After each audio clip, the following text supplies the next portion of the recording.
Guys, आप सबका स्वागत है हमारे नए वीडियो में।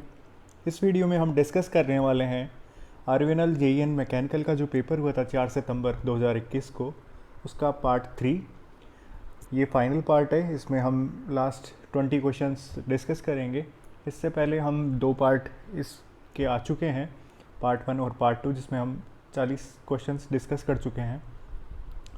तो वो लास्ट का जो पार्ट है, फाइनल पार्ट, जिसके 41 to 60 क्वेश्चंस हम इस वीडियो में डिस्कस करने वाले हैं। काफ़ी लोगों के कमेंट सेक्शन में ये सवाल आ रहे थे कि जेईएन मैकेनिकल का रिज़ल्ट कब आ रहा है। तो जहाँ तक जो इन्फॉर्मेशन मेरे को मिली थी और जहाँ तक है कि जल्दी आने का ही है, उसमें ऐसा कोई डिले वाली चीज़ नहीं है, क्योंकि ये तो स्पष्ट हो गया था कि आपका जेईएन इलेक्ट्रिकल से पहले आने का है। इलेक्ट्रिकल की डेट्स का भी नोटिस थोड़े टाइम में आ जाएगा, जहाँ तक लग रहा है। मोस्ट प्रोबेबली अक्टूबर लास्ट में ही आएगा। अक्टूबर लास्ट का डेट रहेगा कोई ना कोई एग्ज़ाम का, तो उससे पहले तो आ जाएगा, क्योंकि सीनियरिटी से कोई उसका इतना खास लेना देना नहीं है, क्योंकि सीनियरिटी आपकी मार्क्स के बेसिस पे बनती है। डिपार्टमेंट की जो ओवरऑल सीनियरिटी है, ज़रूर इलेक्ट्रिकल और मैकेनिकल की कंबाइंड रहती है, जिस मतलब E&M के बेसिस पे होते हैं आपके, लेकिन उसका कुछ लेना देना नहीं है। मार्क्स के बेसिस पे आपका सीनियरिटी डिसाइड होगी, जो आपके अभी जो एग्ज़ाम के मार्क्स के बेसिस पे। तो और सीनियरिटी के बारे में मैं आपको नेक्स्ट वीडियो जो AN प्रोफाइल का आने वाला है उसमें बताऊंगा, ठीक है। तो थोड़ा सा सब्र रखिए। बाकी जो एग्ज़ाम्स होते हैं राजस्थान में, RPSC वगैरह, उनके तो पता भी नहीं रहता कि कब रिज़ल्ट आना है, प्री का कब आना है, मेंस का कब आना है। इसमें थोड़ी श्योरिटी तो है ना कि टाइम से आ जाएगा, जितना भी टाइम लगे, लेकिन टाइम से आ जाएगा। तो मोस्ट प्रोबेबली काफ़ी पोस्ट का था, तो 15 to 20 डिग्रीज जो मैंने बताया था पहले भी आपको, और उस टाइम पे भी मेरे को इन्फॉर्मेशन मिली थी कि जेईएन मैकेनिकल का आ जा सकता है, लेकिन उस टाइम नहीं आया कोई उनका जो भी पब्लिश करने का होगा, क्योंकि जितनी भी अभी तक रिज़ल्ट्स आए हैं वो आपके जो पोस्ट कम थी उन्हीं के आए हैं, क्योंकि थोड़ा सा रिज़ल्ट बनाने में आसानी रहती है, क्रॉस चेक करने में भी चीज़ें आसान रहती हैं, ठीक है। तो हो सकता है कि आपको आने वाले दिनों में जेईएन मैकेनिकल का रिज़ल्ट मिल जाएगा। तो थोड़ा सा पेशेंस रखिए और अपने जो भी नेक्स्ट गोल्स हैं उस पर फोकस रखिए थोड़ा सा, क्योंकि जब आपका रिज़ल्ट आएगा तो भी अच्छा आए तो भी आपका वेल एंड गुड है।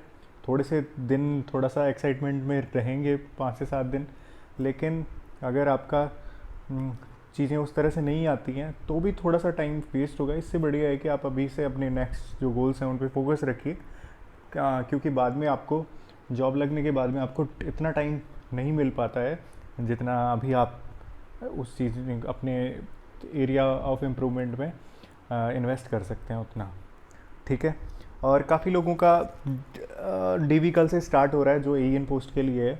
तो हाँ, अच्छे से आपको जो भी डॉक्यूमेंट्स बताए गए हैं डॉक्यूमेंट वेरिफिकेशन में के रिगार्डिंग, वो आप 2 कॉपीज़ में लेके जाएं, जिसमें आपका एक ओरिजिनल सेट रहेगा और एक आपका ज़ेरॉक्स सेट रहेगा, ठीक है। तो ओरिजिनल सेट के मतलब 2 सेट बनाने हैं आपको, बेसिकली ज़ेरॉक्स एक तरह से ज़ेरॉक्स ही है वो, एक कॉपी, क्योंकि आपकी मार्कशीट जमा नहीं होंगी, उनसे बस क्रॉस चेक किया जाएगा। तो उसमें आपको 2 सेट लेके रखने हैं। तो उसमें आप आराम से क्रॉस चेक कर लें कि आपका पूरे डॉक्यूमेंट्स हैं कि नहीं है। जो मेरा प्रीवियस वीडियो था रिगार्डिंग आपका डॉक्यूमेंट वेरिफिकेशन से रिगार्डिंग था, उसमें मैंने एक चीज़ थोड़ी गलत बोल दी थी कि जो NOC वाला पार्ट है, NOC वाला पार्ट है आपको जब अगर अपॉइंटमेंट ऑफ़र किया जाता है, मतलब जब आपका मतलब आप फाइनल मेरिट लिस्ट में रहते हैं, तब आपको, अगर आप कोई ऑटोनोमस बॉडी में या गवर्नमेंट डिपार्टमेंट में या कोई PSU में काम कर रहे हैं, तब आपको प्रोवाइड करनी है वो चीज़। वो आपको DV के टाइम नहीं देनी है। तो ये चीज़ तो मेरे एंड पे गलत थी, तो ये आप चीज़ अभी करेक्ट कर लेना, ठीक है। तो चलिए शुरुआत करते हैं अपने वीडियो की। क्वेश्चन नंबर 41 आपका देखिए, न्यूमेरिकल रिलेटेड था एमिसिविटी से, तो एग्जैक्ट क्वेश्चन मुझे नहीं मिल पाया, तो कमेंट करके आप बताइए कि एग्जैक्ट क्वेश्चन क्या था। एमिसिविटी आपको पता होगा कि जो अगर किरचॉफ लॉ पढ़ा होगा, जो आपका कोई भी रेडिएशन आता है, मतलब जितना आपकी एब्जॉर्प्टिविटी है, अगर आप थर्मल इक्विलिब्रियम में है तो आपकी एब्जॉर्प्टिविटी एमिसिविटी के बराबर होती है। एमिसिविटी बेसिकली एक प्रॉपर्टी है कि कोई भी मटेरियल आपका है वो कितनी रेडिएशन को एमिट कर पाता है, उसका जो मोनोक्रोमेटिक जो आपकी रेज आती हैं उस तो वो कितनी रिफ्लेक्ट कर पा रहा है, एमिट कर पा रहा है आपके एनवायरनमेंट में, तो उससे रिलेटेड एमिसिविटी होती है। जनरली जैसे कि फॉर्मूला बेस्ड क्वेश्चंस नॉर्मली इस तरह से बनते हैं आपके कि जो एक टर्म आती है रेडियोसिटी, कि जैसे आपका रेडिएशन आया जी, ठीक है, टोटल मतलब टोटल में बात करें तो कि आपका अल्फ़ा तो आपकी आती है, कुछ ट्रांसमिट भी होता है, ठीक है, ट्रांसमिसिविटी भी एक प्रॉपर्टी है आपकी, ठीक है, और बाकी क्या होता है आपका, एक तो बॉडी एमिट करती है अपनी, और बाकी थोड़ा पार्ट जो भी टोटल पार्ट आपका रेडिएशन का आया उसका रिफ्लेक्ट होता है। तो ई प्लस रो जी आपकी रेडियोसिटी बनती है, जे जिसको बोलते हैं इस तरह से। तो अल्फ़ा आपका एप्सिलॉन का बराबर होता है जब आपका थर्मल इक्विलिब्रियम होता है। तो एमिसिविटी से रिलेटेड क्वेश्चन इसमें से कुछ हो सकता है, ठीक है। तो ये चीज़ आप थोड़ा सा कंफर्म करके बताइए कि क्या है। और बेसिकली अगर आपकी E divided by E B जो आपका एमिशन है नॉर्मल जो बॉडी है आपका, और एक अगर ब्लैक बॉडी से कंपेयर किया जाए तो वही आपकी क्या होती है, एमिसिविटी होती है। तो इस तरह से ये चीज़ आप कैलकुलेट कर सकते हैं, ठीक है। तो वो क्वेश्चन आप कमेंट करके बताइएगा, क्योंकि क्वेश्चन मुझे जितने मिले हैं मैं आपके साथ शेयर कर रहा हूँ, लेकिन फिर भी क्वेश्चंस आपको थोड़ा सा गलत लगता है या क्वेश्चन पूरा नहीं है तो आप कमेंट सेक्शन में आप बता सकते हैं, जिससे आपको भी हेल्प होगी और बाकी जो भी लोग देखने वाले हैं उनको भी हेल्प मिल पाएगी। क्वेश्चन नंबर 42 आपका, क्वेश्चन नंबर 42 है stable equilibrium achieved in case of floating body. तो ये क्वेश्चन मैंने एईएन मैकेनिकल का जो 2018 का पेपर सॉल्यूशन कराया था उसके पार्ट 2 में कराया था, क्वेश्चन नंबर 16। सिमिलर क्वेश्चन था कि फ्लोटिंग बॉडी में हमें स्टेबिलिटी इंक्रीज़ करनी है तो कैसे करते हैं, तो आप ऑब्वियसली मेटासेंट्रिक हाइट को बढ़ाते हैं, और उसी में मैंने ये चीज़ भी डिस्कस करी थी, फ्लोटिंग बॉडी का केस भी डिस्कस किया था और आपका सबमर्ज्ड बॉडी का भी केस डिस्कस किया था कि स्टेबिलिटी कैसे केस में आती है। तो जब आपकी फ्लोटिंग बॉडी रहेगी तो इस तरह से रहता है एम जी बी, तो एम आपका जी से ऊपर रहना चाहिए तब आपकी स्टेबल इक्विलिब्रियम अचीव होगा। सिमिलरली अगर सबमर्ज्ड बॉडी रहती है तो बी जी इस तरह से कि आपका centre of buoyancy centre of gravity से ऊपर रहेगा तो आपका स्टेबल इक्विलिब्रियम रहेगा। तो ये जिन लोगों ने भी ये पार्ट देखे होंगे उनको ऑब्वियसली ऐसे क्वेश्चंस को करने में हेल्प मिली होगी। चलिए नेक्स्ट क्वेश्चन की तरफ बढ़ते हैं। क्वेश्चन नंबर 43 अजम्पशन इन बर्नौलीज इक्वेशन से रिलेटेड था। तो स्टेडी फ्लो, ये हो सकता है स्टेटमेंट बेस्ड क्वेश्चन आया हो, एग्जैक्ट क्वेश्चन मुझे पूरा नहीं मिला है, टुकड़ों में ही मिला है। तो स्टेडी फ्लो होता है, इरोटेशनल होना चाहिए फ्लो, इनविसिड यानी विस्कोसिटी आपकी नहीं होनी चाहिए। तो रियल फ्लूइड होते हैं वो विस्कस होते ही, ऑब्वियसली थोड़ी बहुत विस्कोसिटी रहती है। इनकम्प्रेसिबल होना चाहिए, मोस्टली फ्लूइड्स को हम इनकम्प्रेसिबल ही कंसिडर करते हैं। ये क्वेश्चन भी मैंने सिमिलर क्वेश्चन आपका ईएन मैकेनिकल 2018 के पेपर में पार्ट 5 में डिस्कस किया है, क्वेश्चन नंबर 47, आप जाके देख सकते हैं पार्ट 5 में। तो अजम्पशंस से रिलेटेड क्वेश्चन ही था, तो हो सकता है आपको भी कोई स्टेटमेंट बेस्ड क्वेश्चन ही मिला हो उसमें भी, तो कमेंट करके बताइएगा, ठीक है। नेक्स्ट क्वेश्चन की तरफ बढ़ते हैं अपन। नेक्स्ट क्वेश्चन था, ये क्वेश्चन अच्छा क्वेश्चन था, question number 44 point of contraflexure is a point eight विच।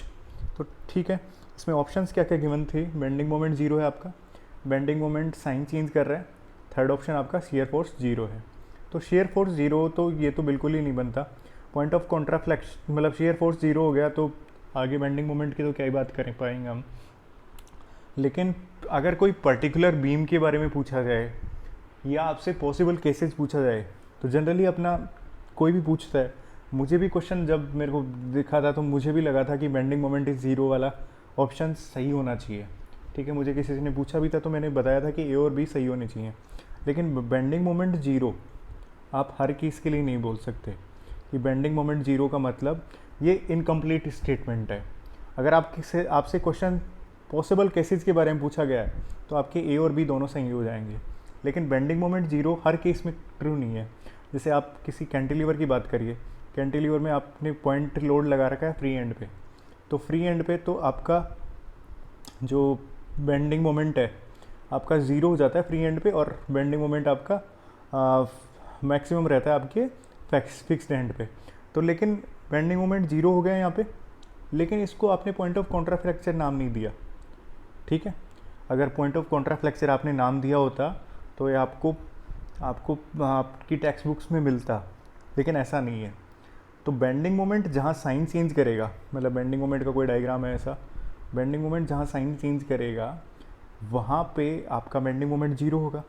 और ऐसे पॉइंट्स को ही क्या बोलते हैं, पॉइंट ऑफ कॉन्ट्राफ्लेक्चर बोलते हैं, क्योंकि ऐसे पॉइंट्स पे क्या होता है कि आपका जो शेप है, मतलब अगर कहीं हॉगिंग हो रही होगी या सैगिंग हो, मतलब हॉगिंग उल्टा बोल दिया, सैगिंग हो रही होगी, वहाँ उस पॉइंट पे चेंज हो रही होगी हॉगिंग में, या वाइस वर्सा, मतलब कि आपका जो कर्व है, बेंडिंग मोमेंट का कर्व वहाँ पे चेंज कर रहा होगा, उस वजह से पॉइंट ऑफ कॉन्ट्राफ्लेक्चर आता है। मतलब कि आपका जो शेप है बेंडिंग मोमेंट डायग्राम का वो चेंज हो रहा है, मतलब कि आपकी जो प्रॉपर्टीज़ हैं वो चेंज हो रही है मटेरियल की।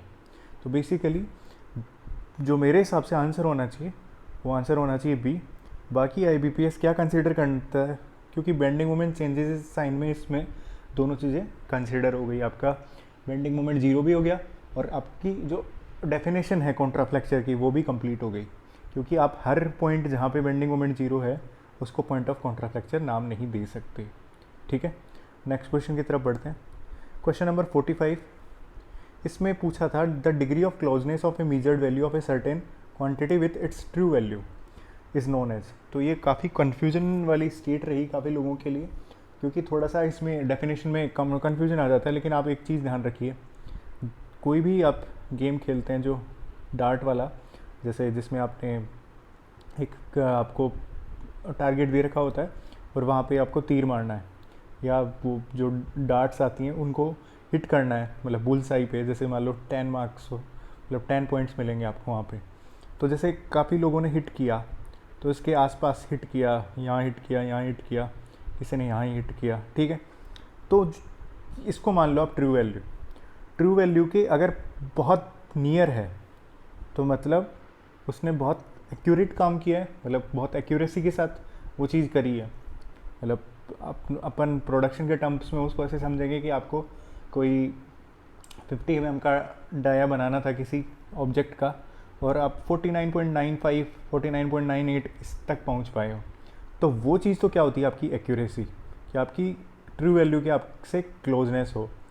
सेकंड, जब आप प्रेसिजन की बात करते हैं, कन्फ्यूजन आपको प्रेसिजन में हुआ होगा, एक्यूरेसी और प्रेसिजन में। तो प्रेसिजन में क्या होता है आपका कि जब वैल्यूज़ अपने आप को रिपीट करती हैं, मतलब आपको हिट तो करना था 10 पे, तो आप 9.8 9.9 करते रहे, लेकिन काफ़ी सारी वैल्यूज़ हैं जो आसपास की हैं, वो जैसे 9.7 है तो 9.7 बार बार आ रहा है, रिपीट कर रहा है, मतलब आपको बोला गया कि आपको 10 टाइम्स हिट करना है और आपकी वैल्यूज़ एक्यूरेट तो क्या होगी 9.8 9.9 आए, और कोई पर्टिकुलर वैल्यू पकड़ ले, मान लो कि जैसे आपको 10 बार हिट करना था, उसमें से 7 बार आपका 9.7 आ गया, तो वो क्या है आपकी प्रेसिजन है, कि आपका जो वैल्यूज़ हैं वो एक डिफाइंड रेंज में आ रही हैं और वो आप अपने आप को रिपीट कर रही हैं, तो वो क्या होता है प्रेसिजन होता है। तो इसमें आगे से कंफ्यूज होने की ज़रूरत नहीं है कि जब भी आप एक्यूरेट काम करते हो, मतलब जो भी आपका ट्रू वैल्यू है उसके आसपास, तो वो एक्यूरेसी होती है, और जब वैल्यूज़ अपने आप को रिपीट करती हैं तो वो क्या होता है प्रेसिजन होता है। नेक्स्ट देखते हैं क्वेश्चन नंबर 46, इंडिकेटिंग पावर और फ्रिक्शनल पावर से रिलेटेड क्वेश्चन था, ऑब्वियसली कुछ न्यूमेरिकल क्वेश्चन था। इंडिकेटेड पावर आपकी जो होती है वो टोटल पावर होती है जो भी इंजन से, मतलब जो आपके सिलेंडर पार्ट से आपके जनरेट हो रही है, तो वो आपकी ब्रेक पावर और आपकी फ्रिक्शन पावर में जनरेट के में डिसिपिएट होती है। फ्रिक्शन पावर तो आपकी जो भी स्लाइडिंग पार्ट्स हैं, तो जब आपका पिस्टन मूव करता है तो थोड़ा रब करता है साइडवेज से, तो वहाँ में फ्रिक्शन पावर आपकी डिसिपिएट हो जाती है। दूसरी आती है ब्रेक पावर, ब्रेक पावर आपकी शाफ्ट भी जाती है, शाफ्ट आपके आगे कहीं भी पावर देनी होती है वहाँ पे काम में आती है, तो ब्रेक पावर। तो ये जो टोटल पावर बन रही है आपकी सिलेंडर के थ्रू, उस पार्ट को अपन बोलते हैं इंडिकेटिंग पावर। तो इससे रिलेटेड क्वेश्चन आपको दिया होगा, कुछ मैकेनिकल एफिशिएंसी या कुछ इससे रिलेटेड चीज़ें दी गई होगी। तो जब भी मैकेनिकल एफिशिएंसी दी होती है तो वो क्या होती है ब्रेक पावर आपकी जितनी मिल रही है, टोटल पावर आपकी जो आपको इंडिकेटिंग पावर है, ठीक है। तो ये क्वेश्चन आप कमेंट सेक्शन में बताना कि क्या क्वेश्चन था इससे रिलेटेड। नेक्स्ट क्वेश्चन देखते हैं, क्वेश्चन नंबर 47 था how to reduce cavitation in centrifugal pump. तो कैविटेशन क्या होता है कि जब भी कोई भी मतलब फ्लूइड है अपना और उसका प्रेशर अगर अपन कोई ऐसे पैसेज से गुजर रहे हैं कि वो मतलब कि जहाँ पे काइनेटिक एनर्जी मतलब बहुत ज़्यादा बढ़ रही हो at the expense of pressure, तो प्रेशर आपका ड्रॉप होके अगर आपके वेपर प्रेशर से कम चला जाता है तो वेपर प्रेशर पे क्या होता है, वेपर्स जनरेट होने लग जाएगी अगर उससे कम चला गया। और नेक्स्ट थोड़ी देर बाद में ही वो ऐसे पैसेज से गुजर रहा होता है जहाँ पे आपका हाई प्रेशर रीजन से अगर उस फ्लूइड को गुजरना पड़ता है तो वहाँ पे क्या होता है, वो बबल्स बर्स्ट होने लग जाते हैं। तो जो आपके वेपर्स जनरेट हुई वो बर्स्ट होने लगेंगी, तो जो आपका मैकेनिकल सिस्टम है उसको आपके डैमेज कर सकती हैं मैकेनिकली। तो जो सील्स होती हैं या पूरा पार्ट होता है उसको डैमेज कर सकती हैं। उसी चीज़ को अपन क्या बोलते हैं, कैविटेशन। तो कैविटेशन बेसिकली पंप में तो क्या होता है, सक्शन साइड पे होता है। पंप में सक्शन साइड पे क्यों होता है, क्योंकि सक्शन पे ही आपका प्रेशर कम रहता है, तो वहाँ पे चांसेस रहते हैं कि प्रेशर आपका वेपर प्रेशर से नीचे चला जाए। ठीक है। दूसरी चीज़ रहती है टरबाइन साइड में, क्या होता है, टरबाइन साइड के एग्जिट पे होता है, क्योंकि टरबाइन से लास्ट में क्या टेल रिंग्स पे जाना है पानी। ठीक है, आपका जो भी बना हुआ है जहाँ पे आपका पेन स्ट्रोक है वहाँ पे उसके नीचे लेवल पे जाना है, तो वहाँ पे वहाँ पे जाने की रहती है। तो कैविटेशन के वहाँ पे तो आपने को पूछा था सेंट्रीफ्यूगल पंप में पूछा था, तो सक्शन साइड में अगर अपन लिक्विड लेवल को रेज करते हैं तो ऑब्वियसली आप हेड बढ़ा रहे हो तो प्रेशर बढ़ेगा। तो प्रेशर आपका वेपर प्रेशर से कम नहीं बनेगा, तो वेपर प्रेशर से कम नहीं बनेगा तो आपके बबल्स नहीं बनेंगे जो आपके जाके बर्स्ट हो सकते हैं, क्योंकि हायर प्रेशर रीजन में तो जाएगा। क्योंकि पंप का बेसिकली काम ही क्या है, प्रेशर इंक्रीज़ करना है। ठीक है, तो कैविटेशन को रिड्यूस करना है तो लिक्विड लेवल को हमें बढ़ाना पड़ेगा सेक्शन साइड पे। नेक्स्ट क्वेश्चन देखते हैं, क्वेश्चन नंबर 48। ये ड्राइनेस फ्रैक्शन से रिलेटेड क्वेश्चन था। हो सकता है कुछ न्यूमेरिकल हो, जिस तरह से अपन कैलकुलेट करते हैं कोई पर्टिकुलर, जैसे आपका ये टीएस डायग्राम हो गया, जैसे इस जगह आपको कोई प्रॉपर्टी निकालनी है, जैसे आपको स्पेसिफिक वॉल्यूम निकालना है इस जगह का, तो यहाँ पे क्या रहता है, फ्लूइड रीजन रहे, लिक्विड रीजन है, और यहाँ पे आपका गैसियस रीजन है। तो स्पेसिफिक वॉल्यूम निकालना है अगर आपको इस सेक्शन का, तो V F plus x of V F G, यानी कि we ji minus V F. तो एक तरह से जो ड्राइनेस फ्रैक्शन है वो रिप्रेजेंट करता है आपका कि मास ऑफ वेपर कितना है टोटल मास में, क्योंकि आपका जो ये बीच वाला रीजन रहता है वेट रीजन रहता है। ठीक है, तो इस तरह से आप कैलकुलेट करते हैं कि आपका वेपर पार्ट कितना है कंपेयर टू आपके टोटल पार्ट में, क्योंकि थोड़ा लिक्विड भी रहेगा और थोड़ा वेपर भी रहेगा। ठीक है, नेक्स्ट क्वेश्चन की तरफ बढ़ते हैं। Question number 49, question related to pump in series. ये कोई न्यूमेरिकल क्वेश्चन था, तो ऑब्वियसली अपने को पता है कि फ्लो रेट आपकी सेम रहती है पंप जब भी सीरीज़ में रहते हैं। पैरेलल में आपका क्या होता है, फ्लो रेट आपका डिवाइड होता है सारी पंप्स में। ठीक है, और आपका हेड लॉस क्या होगा अगर फ्लो रेट सब में सेम है, जैसे ये पंप जुड़ा हुआ है, ये पंप जुड़ा हुआ है, ये पंप एक सीरीज़ में जुड़े हुए हैं, तो फ्लो रेट यहाँ क्यों आया, तो सब में इस वाले में Q1 Q2 Q equals to Q1 Q2 इस तरह से रहेगा। और आपका हेड लॉस क्या होगा, हेड लॉस आपका क्या होगा, इंडिविजुअल जो भी पंप्स हैं आपके लगे हुए हैं उनके टोटल हेड लॉस आपका उन सबको मिला के होगा, मतलब HF1 प्लस HF2 इस तरह से। तो टोटल हेड लॉस क्या होगा, summation of individual head losses. Similarly अगर हम पैरेलल पंप के लिए देखते हैं तो वहाँ पे क्या होगा, आपका फ्लो रेट डिवाइड होगा सारे पंप्स में, यानी कि Q equals to Q2 plus Q1 plus Q2 plus Q3 इस तरह से रहेगा। और जो आपका हेड लॉस रहेगा वो सारे के सारे पंप्स में क्या होगा, सेम होगा। ठीक है, तो ऐसा कुछ क्वेश्चन था। तो ऑब्वियसली आप इस चीज़ को, अगर आपको ये बेसिक कंसेप्ट पता है तो आप आराम से इस क्वेश्चन को मतलब आराम से सॉल्व कर पाए होंगे। क्वेश्चन नंबर 50 है आपका, डायनेमिक कंप्रेसर का एग्जांपल क्या है।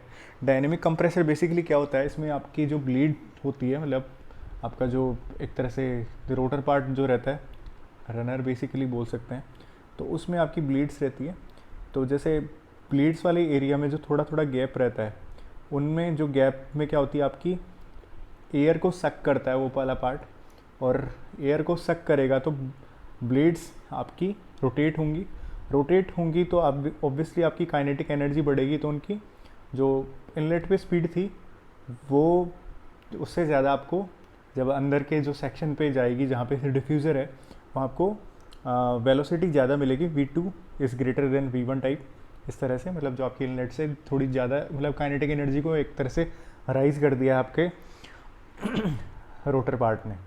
फिर जो जो आपकी जो काइनेटिक एनर्जी बढ़ी, उस बढ़ी हुई एनर्जी को आप जब वो चीज़ आपकी पहुंचती है डिफ्यूज़र में, तो डिफ्यूज़र का काम क्या रहता है, जो भी आपकी काइनेटिक एनर्जी राइज हुई है उसको प्रेशर में कन्वर्ट करना, बेसिकली प्रेशर राइज करना। तो जो काइनेटिक एनर्जी बढ़ी है उसको आप प्रेशर एनर्जी में काम में ले सकते हैं थ्रू डिफ्यूज़र। तो बेसिकली ये अगर अपन इनकम्प्रेसिबल फ्लूइड की बात करें तो आपका डिफ्यूज़र सेक्शन रहता है आपका डाइवर्जिंग टाइप का, इस तरह से रहता है। तो आपकी काइनेटिक एनर्जी जो जाएगी उसको कम हो जाएगी और आपकी प्रेशर एनर्जी राइज कर जाएगी। तो डायनेमिक कंप्रेशर का पार्ट जो एग्जांपल होता है वो सेंट्रीफ्यूगल कंप्रेशर होता है, क्योंकि इसी में ही आपकी ब्लेड लगी हुई रहती हैं इनलेट पे, रोटर पे, और वो आगे जाके डिफ्यूज़र प्रेशर बढ़ा देता है। नेक्स्ट देखते हैं। तो डायनेमिक कंप्रेशर एक होता है आपका मतलब पॉजिटिव डिस्प्लेसमेंट में, तो उसमें आपका पिस्टन राइज करने का काम करता है, और वहाँ पे प्रिंसिपल क्या काम आता है कि आपका वॉल्यूम क्या हो रहा है, वॉल्यूम आपका डिक्रीज़ हो रहा है और प्रेशर बढ़ रहा है। ठीक है, वहाँ पे ये कॉन्सेप्ट काम में आता है। तो पिस्टन आपका डिस्प्लेस करेगा और वॉल्यूम कम करते हुए आपका प्रेशर इंक्रीज़ कर देगा। नेक्स्ट क्वेश्चन देखते हैं, क्वेश्चन नंबर 51 कि कौन सी मैकेनिज़्म शेपर मशीन में यूज़ कर देते हैं। ये ऐसा था क्वेश्चन कि आपका जो रेसिप्रोकेटिंग मोशन मिल रहा है आपके टूल को, वो कौन सी मैकेनिज़्म के थ्रू मिल रहा है। ठीक है, रेसिप्रोकेटिंग मोशन ऑफ आपका जो टूल है, कटिंग टूल है। ठीक है, जो आपका शेपर का जो टूल मूव करता है, तो शेपर में आपको पता ही है कि आपका जो जॉब है वो स्टिल रहता है, आपका जो कटिंग टूल है वो आपका मूव करता है। फॉरवर्ड स्ट्रोक में आपका जल्दी मूव करता है, मतलब जल्दी नहीं, मतलब फॉरवर्ड स्ट्रोक में आपका आराम से मूव करता है, जो रिटर्न स्ट्रोक में आपका टाइमिंग कम करने के हिसाब से जल्दी से मूव करता है। तो बेसिकली ये क्वेश्चन इसरो में आया हुआ है आपका 2020 में, REC का जो पेपर था REC 2020 में। तो ये आपका कन्फ्यूजन हुआ होगा आपको। ऑप्शंस थे क्रैंक एंड कनेक्टिंग रॉड। ठीक है, एक आपका ऑप्शन था क्रैंक भी नहीं दे रखा था, केवल ऑसिलेटिंग लीवर मैकेनिज्म दे रखा था। तो बेसिकली आप जो QRMM पढ़ते हैं, क्विक रिटर्न मोशन मैकेनिज्म, कि आपका रिटर्न क्विक होगा, वो बेसिकली क्या है आपका crank and slotted liver mechanism होता है। कि आपकी क्रैंक होती है, ठीक है, ये आपका क्रैंक हो गया, ठीक है, और ये आपका एक स्लॉटेड में आपका एक स्लॉट में आपका क्या मूव करता है, स्लाइडर मूव करता है, और यहाँ पे आपकी कटिंग मैकेनिज्म लगी हुई रहती है, और आपकी कनेक्टिंग रोड इस टाइम में फिक्स रहती है। तो crank and connecting road mechanism बोलना तो वैसे भी गलत हो गया, क्योंकि आपकी कनेक्टिंग रोड फिक्स है, और बेसिकली इसको स्लॉटेड लीवर मैकेनिज्म बोलते हैं, क्रैंक एंड स्लॉटेड लीवर। तो उन्होंने क्रैंक गायब कर दिया, तो थोड़ा सा कन्फ्यूजन हो गया था। बेसिकली क्या है वो ऑसिलेटिंग लीवर भी वही बात है, क्योंकि आपका स्लॉटेड पार्ट क्या कर रहा है, आपका ऑसिलेट ही कर रहा है। जो आपका क्रैंक का रोटेशन पार्ट है, रोटेशन आपके रेसिप्रोकेशन में चेंज हो रहा है। ठीक है, तो रेसिप्रोकेशन आपका किसका हो रहा है, लीवर का, या बोल सकते हैं स्लॉटेड लीवर का। ठीक है, तो ये चीज़ थोड़े कन्फ्यूजन करने वाली थी, तो काफ़ी लोगों ने crank and connecting road mechanism choose किया, लेकिन वो गलत है, क्रैंक एंड स्लॉटेड लीवर या ऑसिलेटिंग लीवर मैकेनिज्म होगा। नेक्स्ट क्वेश्चन देखते हैं, क्वेश्चन नंबर 52। ये न्यूमेरिकल रिलेटेड था जायरोस्कोप से। जायरोस्कोपिक कपल अपने को पता है, आई ओमेगा ओमेगा पी होता है। आई आपका मोमेंट ऑफ इनर्शिया होता है, ओमेगा आपका स्पीड ऑफ जो स्पिन कर रहा है उसकी एंगुलर स्पीड होती है, ओमेगा पी आपकी प्रेसिजन की एंगुलर स्पीड होती है। ठीक है, जो एक्सिस जब आपका मूवमेंट कर रही है तब एक एक्सिस के अबाउट वो प्रिसाइज मोशन करता है, उसको प्रेसिजन एक्सिस। तो ये क्वेश्चन हमने डिस्कस किया था इन मैकेनिकल के 2018 के जो पेपर था उसके पार्ट नंबर 2 में, क्वेश्चन नंबर 19। एग्जैक्टली ऐसा ही क्वेश्चन था। ठीक है, एक क्वेश्चन जायरोस्कोपिक डायरेक्शन से भी आया था उस टाइम पे, वो भी हमने डिस्कस किया था। तो ये क्वेश्चन अगर आपने वहाँ पढ़ा है तो ये फॉर्मूला आपको याद होगा, और ऐसा ही कुछ क्वेश्चन आपको देखने को मिला है एग्ज़ाम में। ठीक है, नेक्स्ट देखते हैं, क्वेश्चन नंबर 53। विच रे हैज़ लीस्ट वेवलेंथ। तो ऐसे कुछ ऑप्शंस दे रखे थे, जैसे एक्स रेज दे रखी थी आपको, और गामा रेज दे रखी थी, अल्ट्रावायलेट रेज दे रखी थी, इंफ्रारेड रेज दे रखी थी। ठीक है, तो इनमें पूछा था आपको वेवलेंथ सबसे लीस्ट किसकी है।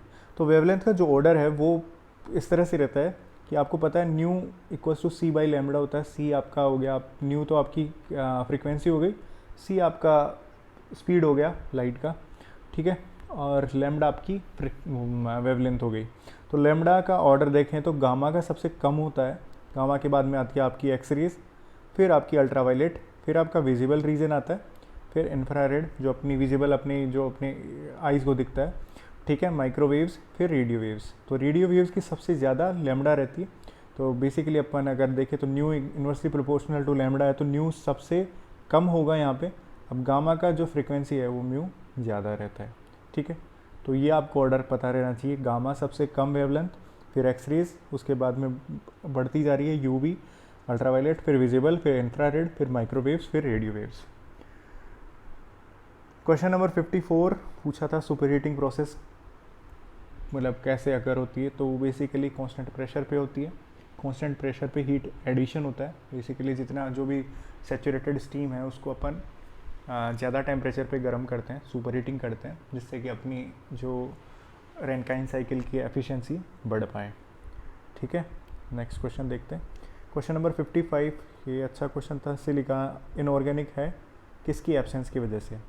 तो बेसिकली अपन देख सकते हैं, अगर इसका हिंदी मीनिंग पता है, इनऑर्गेनिक बोलते हैं अकार्बनिक, मतलब कार्बन नहीं है उसमें। ठीक है, सिलिका आपको बेसिकली SiO2 इस फॉर्म में बनती है। सिलिकॉन ऑक्साइड जो आपकी मिट्टी वगैरह या क्ले वगैरह रहती है उसमें सिलिका रहती है आपका। तो कार्बन आपका नहीं है, तो इनऑर्गेनिक, कार्बन की एब्सेंस से सिलिका इनऑर्गेनिक बन जाती है। नेक्स्ट क्वेश्चन देखते हैं। क्वेश्चन नंबर 56 क्रैशिंग कोस्ट से रिलेटेड पार्ट में क्वेश्चन था। तो हो सकता है कुछ नेटवर्क डायग्राम दे रखा हो और उसमें आपको क्रैशिंग करवाई हो। तो कोस्ट टाइम का स्लोप अपन जब भी कैलकुलेट करते हैं तो बेसिकली क्रैशिंग क्यों करते हैं अपना, कि जो आपका शेड्यूलिंग है, जो शेड्यूल है उसका जो टाइमिंग दे रखा है उसको कम करने के लिए देते हैं। आपको टाइम ज़्यादा लग रहा होता है, उसको कम करना है, तो ऑब्वियसली आप कम टाइम में आपकी जो रिसोर्सेज को ज़्यादा यूज़ करके ही काम हो पाएगा, तो आपकी कॉस्ट बढ़ जाती है। तो क्रैशिंग कॉस्ट आपकी ज़्यादा रहती है नॉर्मल कॉस्ट से। तो और डिवाइड अपन अगर कॉस्ट टाइम स्लोप निकालते हैं तो नॉर्मल टाइम आपका ज़्यादा रहता है, क्रैश टाइम आपका कम आएगा। ठीक है, तो इस तरह से कैलकुलेट करते हैं। तो फिर उसके हिसाब से आप दिन कम करते हैं, जिससे कि आपका जो आपका क्रिटिकल पाथ बनता है वो सेम बने। और फिर अगर आप पॉसिबिलिटीज़ देखते हैं कि किस पाथ को शॉर्ट करने पे आपको डेज कम बन रहे हैं। ठीक है, नेक्स्ट क्वेश्चन देखते हैं। क्वेश्चन नंबर 57, ये था न्यूमेरिकल वॉल थिकनेस से रिलेटेड सिलेंड्रिकल प्रेशर वेसल में। तो सिमिलर क्वेश्चन मैंने डिस्कस किया था EN मैकेनिकल 2018 के पेपर में, पार्ट नंबर 4 में। क्वेश्चन नंबर 37 था, उसमें आपका सिग्मा का जो हुप स्ट्रेस या सरकमफेरेंशियल स्ट्रेस पूछा गया था, तो PD/2T होता है। तो उसमें मैंने क्वेश्चन में ये बताया था कि आपको हो सकता है आपको एग्जैक्ट ये क्वेश्चन में पूछ के थिकनेस पूछ ली जाए, बाकी आपको डेटा दे रखा हो।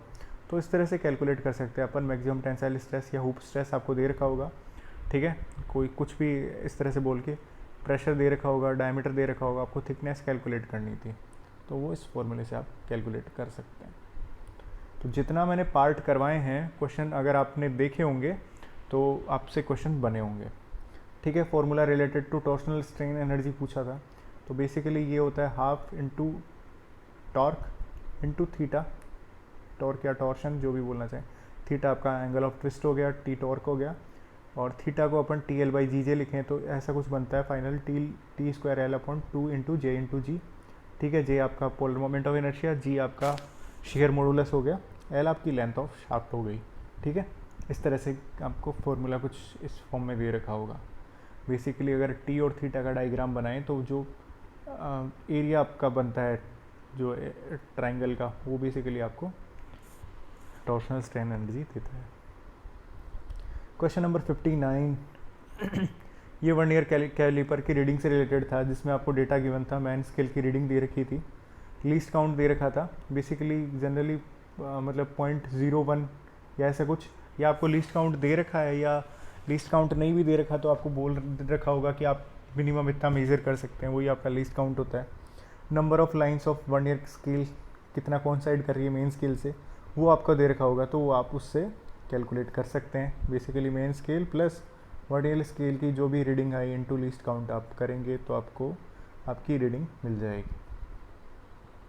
नेक्स्ट क्वेश्चन था क्वेश्चन नंबर 60 कि कौन सा बॉयलर एक्सेसरीज़ का टाइप नहीं है। तो बॉयलर एक्सेसरीज़ क्या होती हैं? बेसिकली माउंटिंग और एक्सेसरीज़ में क्या फ़र्क होता है? माउंटिंग ऐसी चीज़ होती है जो आपके बॉयलर पे, मतलब बॉयलर जो है बॉयलर के साथ अटैच रहती है, माउंट रहती है, और वो आपके पैरामीटर्स को कंट्रोल करने में और कोई भी हैज़ार्ड होने से बचाती है।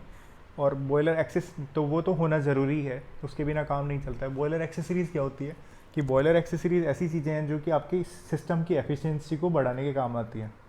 तो अगर आप इनके बिना भी काम चला सकते हो, लेकिन आपकी प्लांट की जो पावर प्लांट की एफिशिएंसी कम हो जाएगी।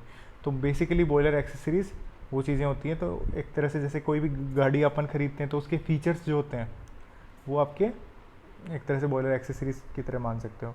तो बॉयलर एक्सेसरीज़ क्या है? बॉयलर फीड पंप है, BFP जो होता है आपका, एयर प्री हीटर है, शूट प्लोट्स जो होते हैं, जो मतलब कार्बन अंदर जमा हो जाता है जो फर्नेस के अंदर, उसको हटाने के काम आते हैं जिससे कि हीट ट्रांसफ़र प्रॉपर हो पाए।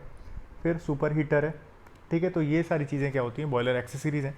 तो इनके अलावा मतलब जो ऑप्शन होगा वो आपका बॉयलर एक्सेसरीज़ नहीं होगा, ठीक है। तो ये 20 क्वेश्चन हमने डिस्कस करे। आई होप ये सेशन आपको अच्छा लगा होगा। तो वीडियो को पूरा देखने के लिए धन्यवाद। और अगर आपने इस चैनल को सब्सक्राइब नहीं किया है तो सब्सक्राइब करिए, जिससे आपको टाइम टू टाइम नोटिफिकेशन मिलते रहें, आपको इंतज़ार नहीं करना पड़े, बार बार चैनल सर्च नहीं करना पड़े, आपको नोटिफिकेशन से आपको नोटिफाई हो जाएगा।